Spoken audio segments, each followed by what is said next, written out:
بسم الله الرحمن الرحيم والحمد لله رب العالمين اللهم صل وسلم وبارك على نبينا وحبيبنا محمد وعلى آله وصحبه أجمعين وبعد. So what we had started with last week in the Seerah of the Prophet sallallahu alaihi wasallam was the beginning of persecution. And basically from year 3 till he leaves Mecca alayhi salatu wasalam, the persecution continues. So it's really not a short period of time that ends at some point and then we move on to something else. But definitely there was a certain time where the persecution was at its worst. And there was a certain time where nothing else was happening besides the Muslims undergoing a certain amount of oppression that Mecca hadn't seen before. I mean, for people from Quraysh to be persecuted and oppressed and mistreated and to be labeled and for reputations to be ruined, it's something that had not happened in Mecca before. It's one thing to persecute people that were brought in enslaved from wars or from other parts of the world, and of course that's wrong, that's not being defended, but that's one thing. And then oppressing people from the actual tribes of the city because they believe something different is a whole different issue. So this became something that people talked about. The news of the persecution that was happening or that the Prophet ﷺ was undergoing, he himself and the believers with him, was something that became, that went viral at the time. People were talking about it all everywhere. That, the grandson of Abdul Muttalib claimed prophecy, and then this was happening to him and those who are believing in him. So people, actually, it's interesting. That the persecution that happened to him ﷺ actually helped his cause along. In the long run, in the larger scheme of things, it actually helped the cause because people were more interested now to hear what's happening. If something is worth persecution, if what he is saying is worth him being oppressed by his own people, then he must be saying something outrageous or very different, or worth, what is it? What is he saying? What is it? So people started to come to Mecca just to hear what is he saying. Even people who had no interest in religion whatsoever, people who couldn't care less about these issues, they were just interested because there's something that was kind of out of the norm. So yes, he was undergoing oppression alayhi salatu wasalam, and yes, the stories I tell you are difficult to hear, and he had to endure a lot himself and those, his family members and those who followed him. But in the larger scheme of things, it actually worked out within their benefit. And a lot of the times things kind of work out that way. We can never see the larger picture within our own lives. It's impossible.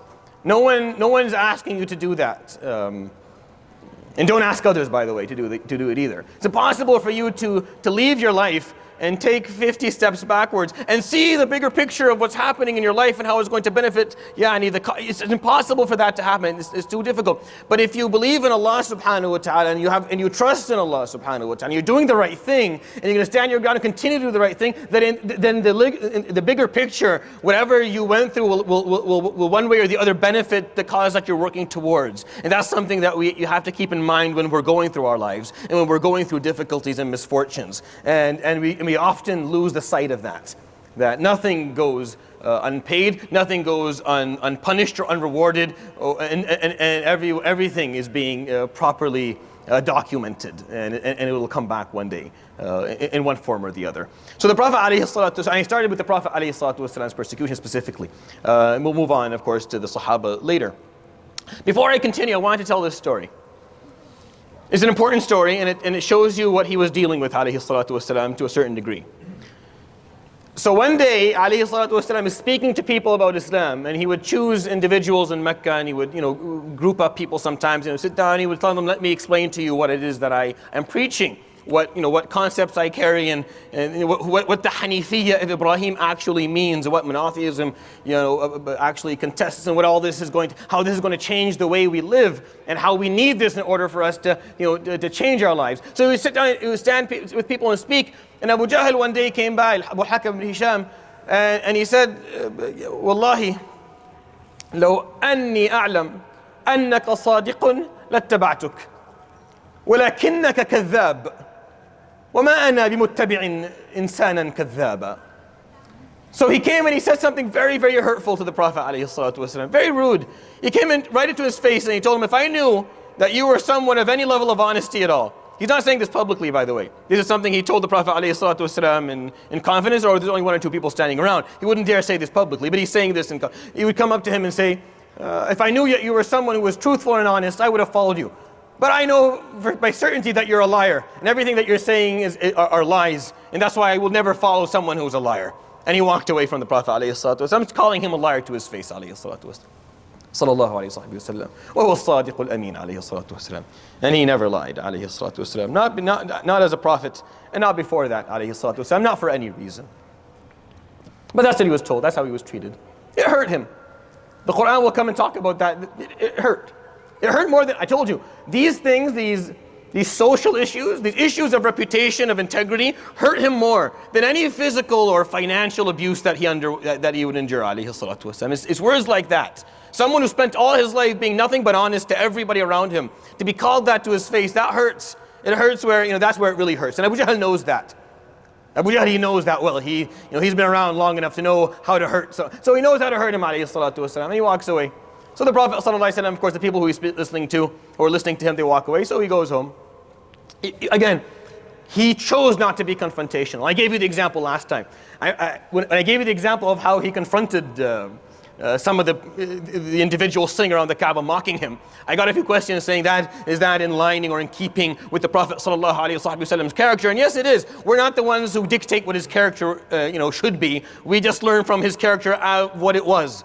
And yes, he confronted them. And he came to them and he said words of strength and he scared them. But it was a moment that required that nature or that level of or that kind of response. Alayhi salatu wasalam chose when he responded and how he responded. He chose not to confront those who were rude to him and those who mocked him. He chose not to get down into the mud and fight with him. He chose to walk away when people pulled the conversation down to something that wasn't the point of the conversation anymore. And in certain moments, he proved to them and for us to learn that alayhi salatu had strength. And he was something very courageous and brave. And he wasn't scared to confront people.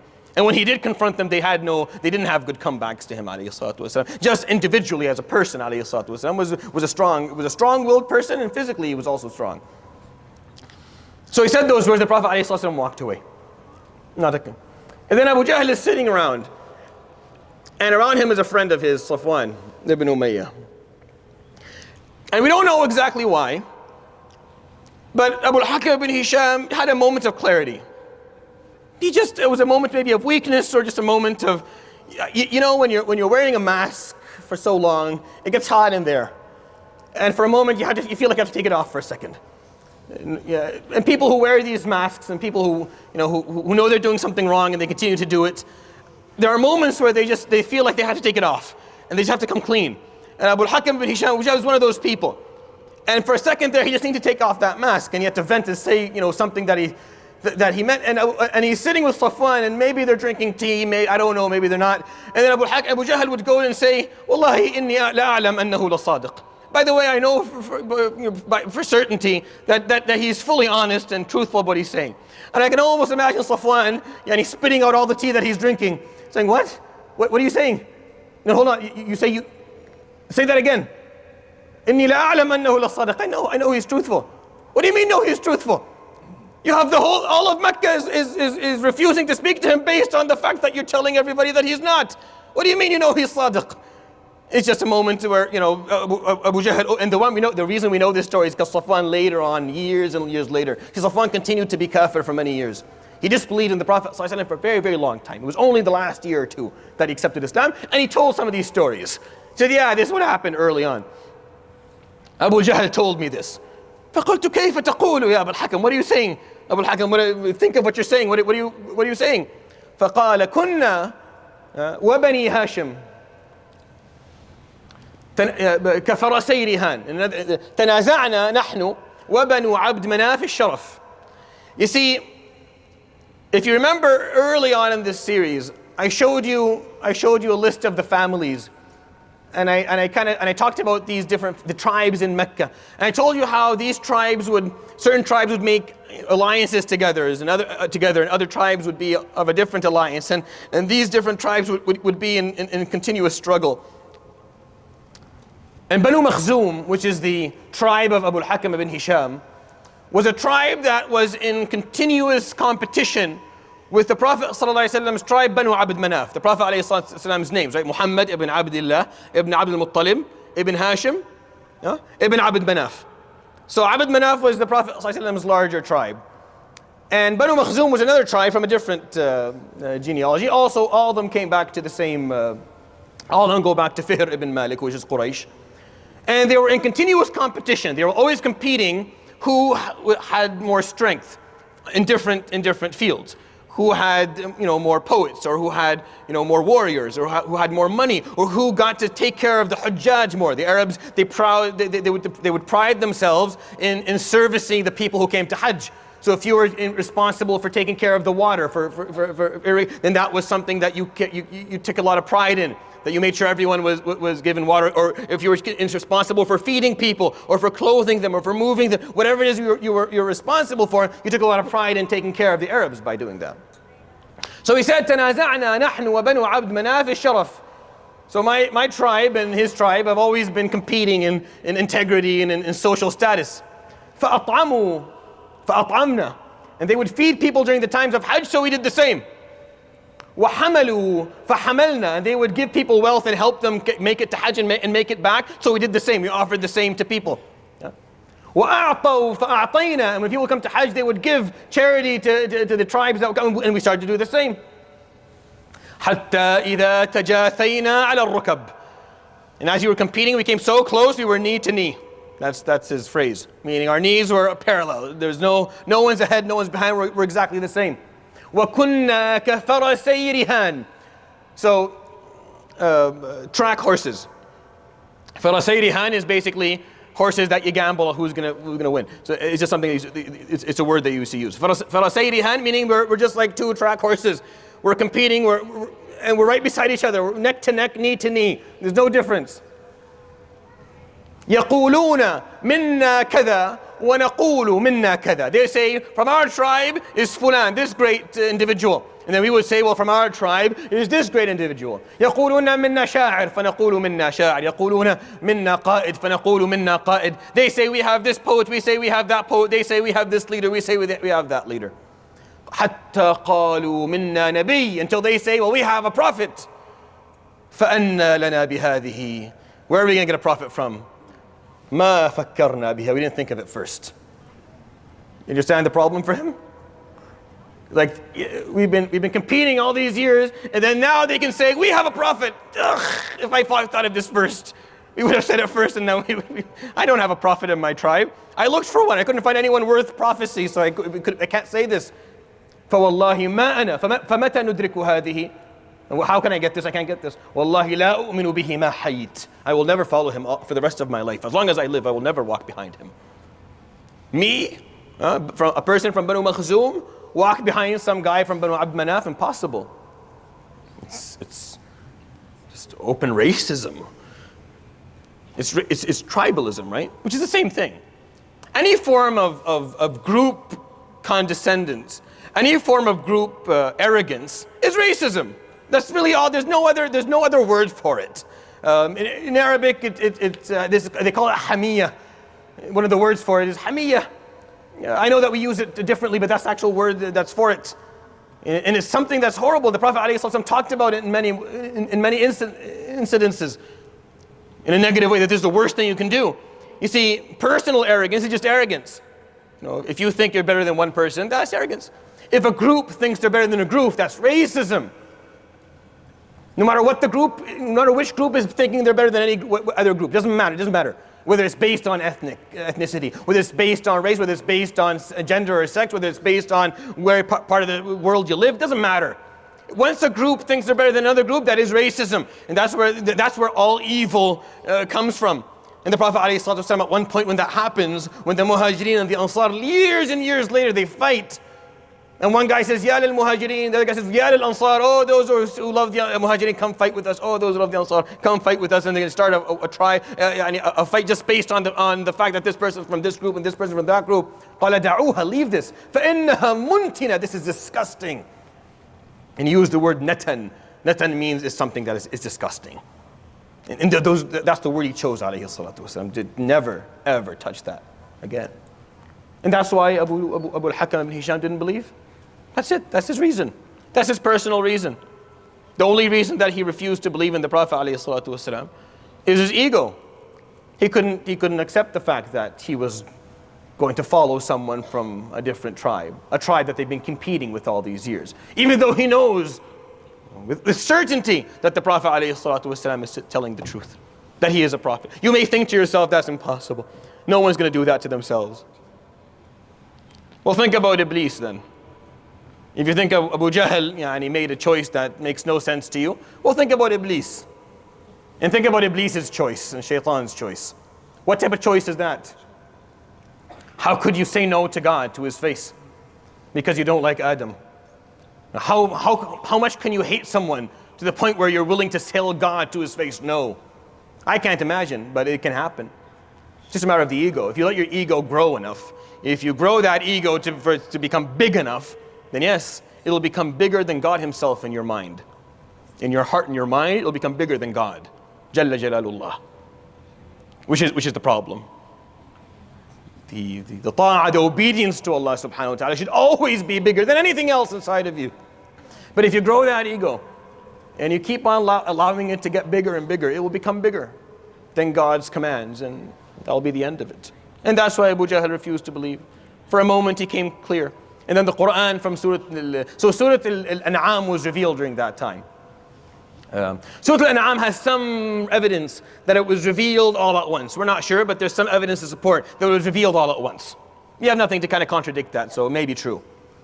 But we do know that it was revealed during these years of the persecution of the Prophet ﷺ. It was an early one to be revealed. It's one of those long surahs, 25 pages.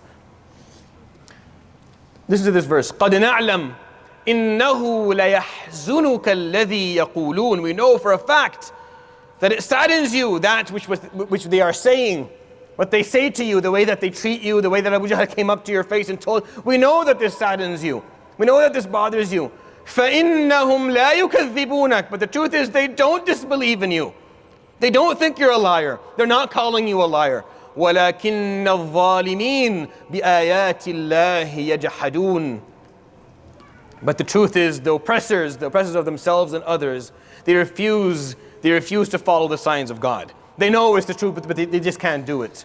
وَلَقَدْ كُذِّبَتْ رُسُلٌ مِّن قَبْلِكَ فَصَبَرُوا عَلَى مَا كُذِّبُوا وَأُوذُوا حَتَّى أَتَاهُمْ نَصْرُنَا وَلَا مُبَدِّلَ لِكَلِمَاتِ اللَّهِ وَلَقَدْ جَاءَكَ مِن نَبَإِ الْمُرْسَلِينَ.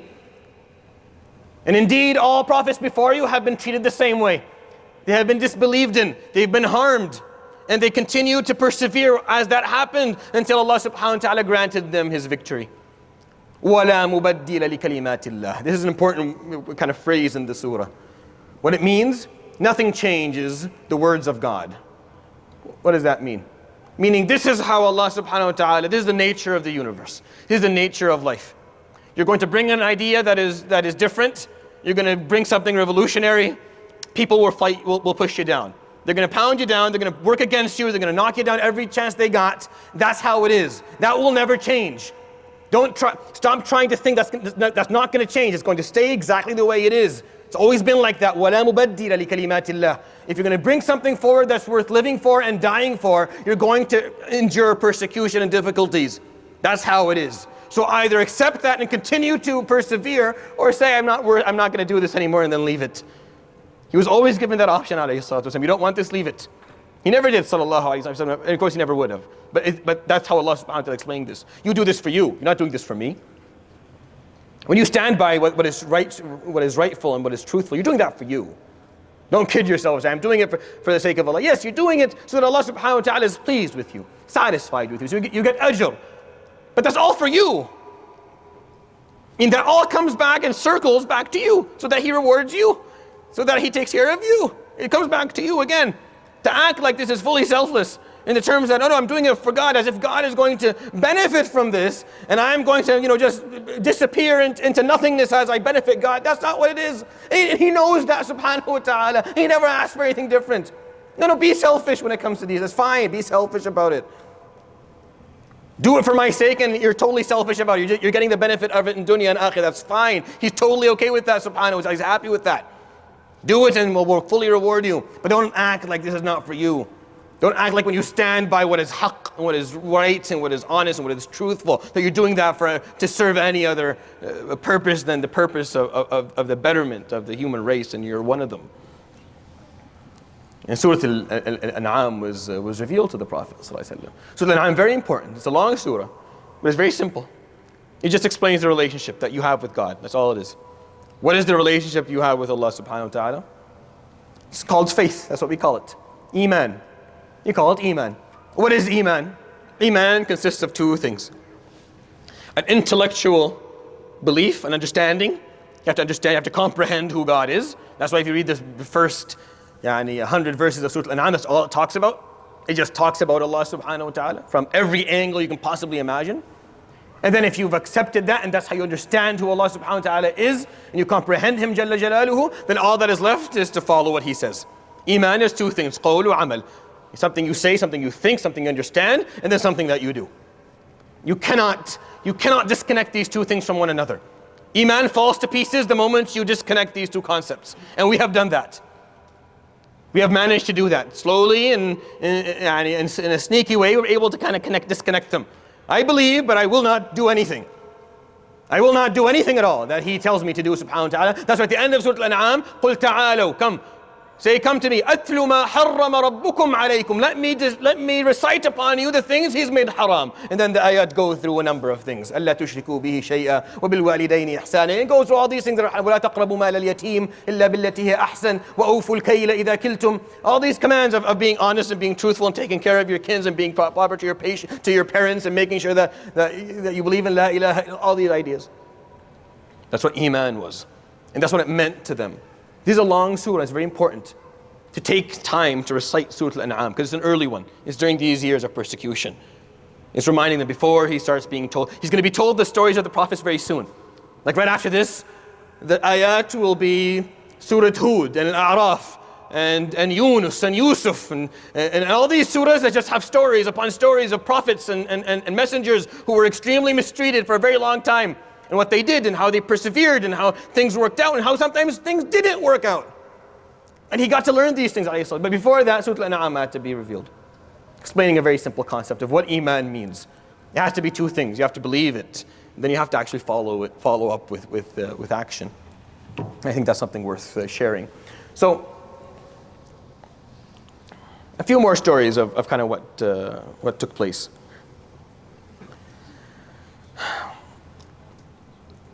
The stories I'm going to share with you are all today are to a certain extent mostly physical. Things that they did to the Prophet ﷺ that harmed him physically. Sallallahu Alaihi Wasallam is standing one day in front of the Kaaba and he's making dua. And Uqba ibn Abi Mu'ayt, one of the people who harmed him probably the most, ﷺ, would come up from behind him. And you ever seen the hatta that they put on, men would put on their heads, especially in the Gulf region. They call it the shmach, or they wear it on the head. Yeah, the ghutra, whatever it's called. So it's something that the people used to wear quite often back then, still today. So he would take it off, and he would turn it into something like a rope. And as the Prophet ﷺ is standing there making dua in front of the Kaaba, he would come from behind him and he would put it around the Prophet ﷺ's neck, and he would take it and he would twist it. And he would turn his back to the Prophet ﷺ. Right? يقول عليه الصلاة والسلام فوضعها حول رقبتي حول عنقي قال حتى سقطت على ركبتي, until I fell to my knees. He couldn't stand anymore, عليه الصلاة والسلام. He was suffocating him. Like he was physically suffocating the Prophet عليه الصلاة والسلام. قال حتى سقطت على ركبتي, until I fell to my knees. He couldn't stand up anymore, عليه الصلاة والسلام. But he's going to fight back. He's not going to fight back, because that's one of the rules, that he's not going to turn this into a bloodbath. He's not going to turn physical. You're going to do that, I'm not going to respond to you. That's his choice, عليه الصلاة والسلام. That was his choice, because things changed later. But he chose not to fight back. And he kept on doing that until the Prophet's color of his skin changed. and his daughter came running up, Zainab, radiallahu anha. And he starts yelling and screaming and pounding at the guy, so he leaves the Prophet ﷺ alone. You can see the involvement of his family, ﷺ, in all of this. How this is not just something that affected him, obviously. This is something that affected his family quite heavily. And she would come and she would start, of course, she's crying because the Prophet, her father was, he was being hurt. فَقَالَ لَا تَبْكِي يَا بُنَيَّ لَا تَبْكِي. Don't cry. إِنَّ اللَّهَ نَاصِرٌ أَبَاكِ. One day, Allah subhanahu wa ta'ala will grant your father strength and victory. Don't worry. ثُمَّ انصَرَفَ. And they took his daughter and he left. One day he's walking, alayhi salatu wasalam, he's in front of the Kaaba. He's making sujood. Because a lot of the time when he would preach around that area. So he's making sujood right in front of the Kaaba. And Abu Jahl had slaughtered a camel or a sheep or something, most likely a camel. And he intentionally would come around the Kaaba carrying am'a al-jamal, the intestines or the insides of the animal. The part that has a lot of junk or gunk or najasa within it. Filth, it's filled with filth. So he'd come and carry it, and he's waiting, and he would wait for the Prophet ﷺ to make sujood. Then he would come and he puts it right on the Prophet ﷺ's head, on his body, as he's making sujood. Now if the Prophet ﷺ comes up, all that is just going to open and chatter, and he's going to be filled with the najasa from it. So he stays making sujood, alayhi salatu wasalam. He stays down there for 10, 15, 20, 30 minutes, hoping that someone at some point will come by. And someone did. One of his daughters came by. We're not sure which one. Probably Fatima. So Fatima comes by. She sees her father. So she comes and she removes the filth off her father's head. And alayhi salatu wasalam sits. He comes up again, of course. And his daughter is in tears. And how could someone do this? فقال لا تبكي يا بني فإن الله ينصرني ولو بعد حين. Allah subhanahu wa ta'ala will grant me victory even if it's later. Even if it comes later, if it does come right now, and you take and go home. He's walking with one of his daughters, I think maybe, Wallahu alam, Ruqayya or Kulthum. He's walking down the street, and a man would come up to him, alayhi salatu wasalam. Now I want you to imagine the Prophet, alayhi salatu wasalam, قال ما لقي إلا بساما. And he would never come to him, except he would have a smile on his face. Like if you came up to him, alayhi salatu wasalam, if you were walking towards him, and whatever he's doing would turn to you and he would smile.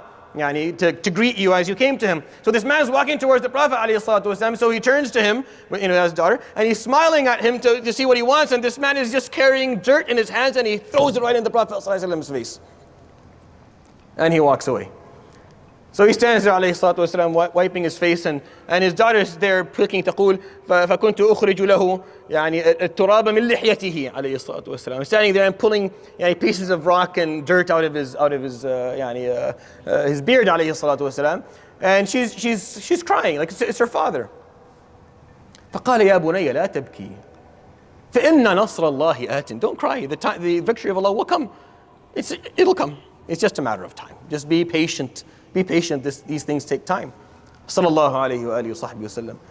These are the type of examples. These are the things he had to endure, alayhi salatu on a personal level. And then Abu Lahab took this to a different level. Abu Lahab decided he could do this in a more harmful way. Abu Lahab, both his sons, Utbah and Utayba, were engaged to both of the Prophet ﷺ's daughters, Ruqayya and Kulthum. So to harm the Prophet ﷺ more, he would come to his sons and he would say, وَجْهِي مِنْ وَجْهَيْكُمَا حَرَامٌ وَلِسَانِي مِنْ لِسَانَيْكُمَا حَرَامٌ حَتَّى تَذْهَبَا وَتُطَلِّقَا بِنْتَيْ رَسُولِ اللَّهِ بِنْتَيْ مُحَمَّدٍ. My face is from your face haram. It's a phrase, it's a figure of speech or a phrase in Arabic. That means I will not look at your face again. Lisani min lisanaykuma haram, meaning my tongue, I will never speak to you again until you go, both of you go, and you divorce the daughters of Muhammad. So they walk over to the Prophet ﷺ's house. The Prophet ﷺ is opening the door for his two future son-in-laws. They stand outside and they divorce both of his daughters. I've always imagined Khadija radiallahu anha at that moment specifically. I mean, it's one thing to endure physical harm. It's one thing to endure, reputational, character assassination and the destruction of a reputation. It's one thing to lose social status, one thing to lose money. But when it comes to the nasib of your daughters, speak to mothers about this if you don't, if you think I'm exaggerating. Ask a mother about something like that. Mother who has daughters is within the scope of the years of marriage. And something like that happens. It's devastating. It's one of the worst things she can possibly imagine. And I always thought of it. If it was someone else besides Khadija, if this was someone else, if you were talking about someone else, because when I tell you these stories about him, alayhi salatu wasalam, the only way that he could have physically and mentally endured any of this, himself and his daughters, was because he had at home support, a support network at home that was solid, was rock solid. Because when he went home, he had everything that he could possibly need. Because men can't endure in both places. They can't. They will fail somewhere. If they're suffering at work, they need to find it. And they suffer at home, it's just a ticking bomb. It's just a matter of time before things go south really quickly. And the Prophet ﷺ was going through something in his life that he had never thought was possible. And it went on for many, many years. It didn't take a couple of weeks and then it stopped. No, it kept on going on for years. But because he had such strong support every time he went home, he seemed to be able, ﷺ, to deal with all of it. He was okay with it. He walked out every day with a smile. He was able to continue to persevere because there was something going on. I don't know exactly what it is, but I can only imagine if it was someone else besides Khadija, that she would have told him, banati, la khalas, banati, too much. I put up with everything from the day that you came running down that mountain, but now my daughters are going to lose their husbands. And not a word from her, radiallahu anha. And it's not like Allah subhanahu wa ta'ala fixed the problem immediately. It's not like those two girls lost their fiancés and then got married from two better people later. No, Ruqayya got married 3 years later. And Kulthum didn't get married until Ruqayya died, and she married her husband after her. Kulthum sat around, she never got married. Ruqayya had to pass away in order for her to get married. Are you understanding? The nasib didn't fix itself. It's not like she was perseverant, and then everything just found a way to work out for her. No, it didn't work out. It didn't. And we never heard Khadija radiallahu anha objecting or teaching her daughters to object. We don't know in any form that the Prophet ﷺ's daughters were upset with Islam and with what he was doing because of that happening to them. Not at all. Not at all. And we take that for granted and we just keep on going when we talk about the seerah. And I'm asking you need to stop. Because that is a miracle. If you have a family and you understand how these social issues work, that is a miracle.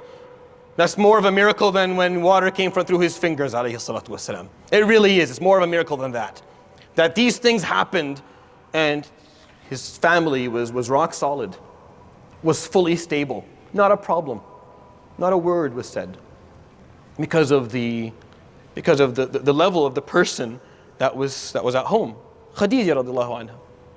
In order for him alayhi salatu wasalam to go through these things, to come back with dirt all over his face and the intestines of a camel on his back and almost being suffocated to death and being called a liar to his face and his daughters witnessing that, in order for this family to function normally and properly, it had to be her. It couldn't have been anyone else. And that's why I think it's an important part of learning the seerah of the Prophet sallallahu alaihi wasallam is knowing. Is knowing her radiallahu anha. And in the effort inshallah today, I talk about Khadija a lot. Even though I'm not related to Khadija, she's not my great-great-grandmother as some people have. But radiallahu anha, she's al-Mu'mineen. She's the first al-Mu'mineen. She's the first mother of believers. Granted, she passed away before that name was given to the Prophet ﷺ's wives that gave them both political, religious, and social immunity that allowed them to do a lot of things after he passed away and during his life. But Khadija is the origin of all that. Khadija was the gold standard that all of them had to live up to. Everybody had to live up to the standard of Khadija. And she was a quiet standard. She was a standard that never bragged, never spoke of herself in high regards. She wasn't walking around acting like no. She worked in the background quietly.